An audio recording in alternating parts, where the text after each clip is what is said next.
What if a routine military flight, meant to bring soldiers home for the holidays, turned into one of the deadliest aviation disasters in North American history?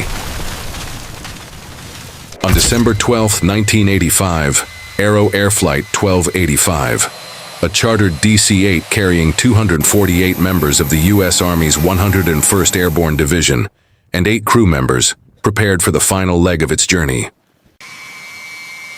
They had left Cairo, stopped in Cologne, and were now refueling in Gander, Newfoundland. For the soldiers on board, it was supposed to be the last stop before returning home to Kentucky. Spirits were high, bags packed with souvenirs, and the thought of family reunions kept them warm in the freezing Canadian air. At 6:45 a.m., the DC-8 began its takeoff roll down Gander's icy runway. Witnesses described the plane struggling to gain altitude,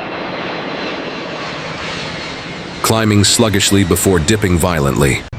Just seconds after liftoff, it slammed into a wooded area less than a kilometer beyond the runway, erupting into a massive fireball.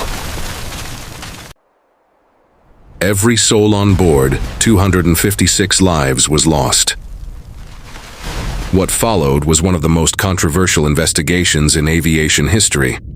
Initial findings pointed to ice contamination on the wings, a danger known to plague aircraft in sub-zero conditions.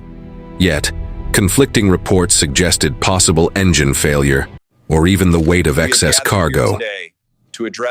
Families and military officials demanded answers, but instead, they faced years of speculation, unanswered questions, and whispers of something more sinister. In the end, official investigators concluded that wing icing likely caused the disaster. But to this day, doubts remain. Survivors' families still question whether all the facts were revealed, or whether Flight 1285's final moments hold a truth too dark to surface. The tragedy left a scar not only on aviation, but also on the families who waited for soldiers that never returned. A holiday homecoming turned into a nightmare, and a single cold morning in Gander became etched in history forever.